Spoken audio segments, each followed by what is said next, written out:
शबाना, शबाना, क्या हो गया तुम्हें?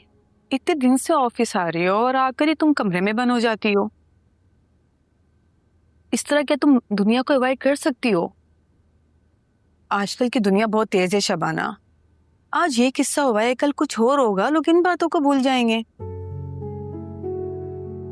पहले राफे वाला किस्सा और अब ये सब। इतनी भी कच्ची नहीं है लोगों की याददाश्त में। देखो, तुम तो यही चाहती थी ना कि हिना की शादी हो जाए, वो तो हो गई। अब लोगों का क्या है, उनको तो बहाने चाहिए बस बातें करने के लिए। लोगों की परवाह नहीं है मुझे रक्षी, मेरी अपनी तसल्ली नहीं हो रही।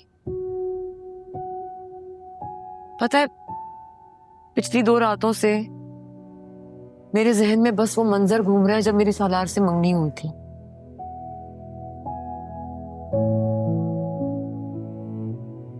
मेरी जिंदगी के 7 साल खा गया वो। क्यों रक्षी?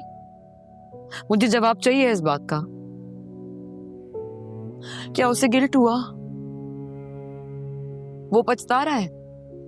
मुझे तो लगा था तुम सालार को मुकम्मल तौर पे भूल चुकी हो, पर यहाँ तो उसके जाने का हम नहीं है मुझे रक्षी।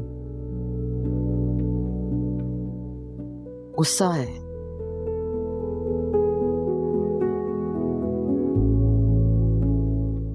मेरी पूरी तैयारी के बावजूद सीएसएस का एग्जाम नहीं देने दिया था मुझे, ये कहकर कि शबाना मुझे पता है तुम कामयाब हो जाओगी, और अगर तुम कामयाब हो गई, तुमने इम्तिहान पास कर लिया, तुम्हें नौकरी मिल गई, और अगर उन्होंने तुम्हें किसी और शहर भेज दिया तो हमारे मुस्तकबिल का क्या होगा?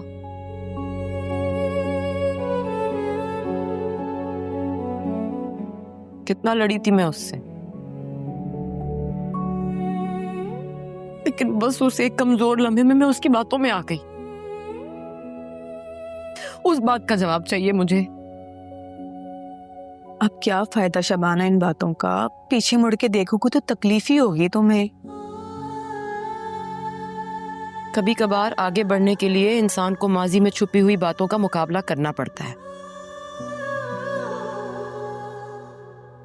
मैंने फैसला कर दिया है,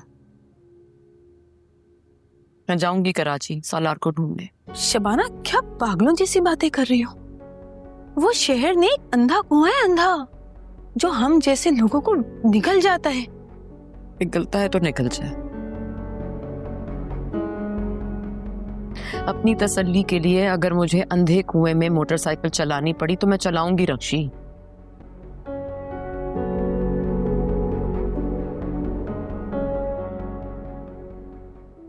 मैं ट्रांसफर की बात करूंगी मंसूर साहब से, बस तुम दुआ करना।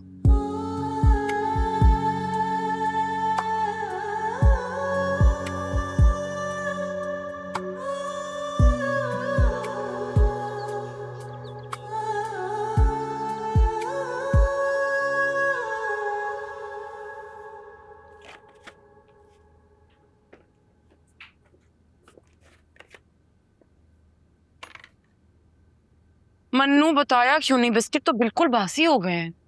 शबाना बाजी, इतने दिनों से कोई आ ही नहीं रहा था। मैं सोचा कि अगर नहीं मंगवाता तो वो भी जाया ही होने थे।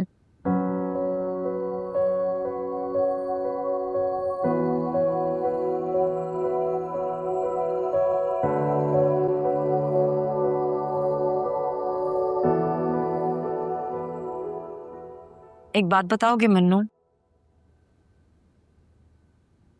तुम्हारा दिल नहीं चाहता बाकी बच्चों की तरह तुम भी खेलो कूदो? शबाना बाजी, दिल तो चाहता है, लेकिन अगर दिल की सुनता तो बाकी बच्चों की तरह किसी गले के नुक्कड़ पे क्रिकेट या गुल्ली डंडा खेल रहा होता, या अपनी अम्मा के पास बैठ के अपनी किस्मत को रो रहा होता।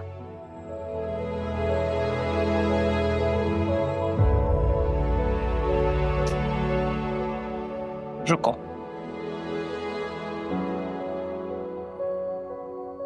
ये रखो। इसमें तो बहुत सारा मटेरियल आ जाएगा शबाना बाजी। ये पैसे मटेरियल के लिए नहीं है, तुम्हारे लिए। मेरे लिए क्यों? आपने फीस तो पहले ही दे दी थी। ये पैसे फीस के लिए नहीं है, तुम्हारे कारोबार के लिए है। मैं ये बेकरी बंद कर रही हूँ मन्नू। क्यों शबाना बाजी, आप हिम्मत क्यों हार रही हैं? आपको पता है ना, आपके जैसे बेकरी का सामान तो दूर दूर तक नहीं मिलता। बस 2-3 दिन और रुक जाएं, सब वापस आ जाएंगे। तुम बहुत अच्छे हो मन्नू, काश सब तुम्हारी तरह होते। और मैं हिम्मत हार कर नहीं जा रही, वापस आऊंगी। बस समझो समझो कुछ ढूंढने जा रही हूँ। मैं आपके बगैर क्या करूंगा शबाना बाजी? आपके साथ रहता हूँ तो ऐसा लगता है कि मैं सिर्फ घर का बड़ा नहीं, एक छोटा बच्चा भी हूँ। मैं तुम्हारा बचपन कभी खत्म होने नहीं दूंगी। बस एक बार वहां पहुंचकर वहां सेट हो जाऊं ना, फिर तुम्हें भी वहां बुला लूंगी और एक अच्छे से स्कूल में तुम्हारा दाखिला करवाऊंगी। वहाँ कहाँ? कराची। अब मेरी बात ध्यान से सुनो, ये पैसे तुमने संभाल कर रखने हैं। इन पैसों से तुम एक दुकान लोगे, आधे पैसों से उसका किराया भरोगे और बाकी पैसों से बेकरी का सामान डालोगे। मन्नू, मेहनत और ईमानदारी के साथ कारोबार करना है, हाँ? और स्कूल के साथ नो कॉम्प्रोमाइज, समझे? आप बहुत ज्यादा याद आएंगे शबाना बाजी, बहुत ज्यादा। वैसे अपना ख्याल रखना, ठीक है? चलो अब रो मत, जाओ घर जाओ, लेट हो जाओगे वरना तुम्हारी अम्मा कहती तुम वैसे ही लेट आते हो। घर जाओ।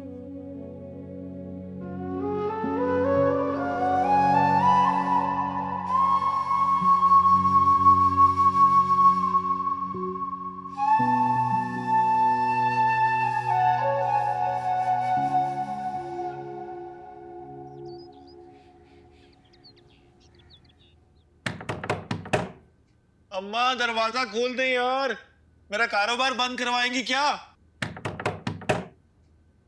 अम्मा।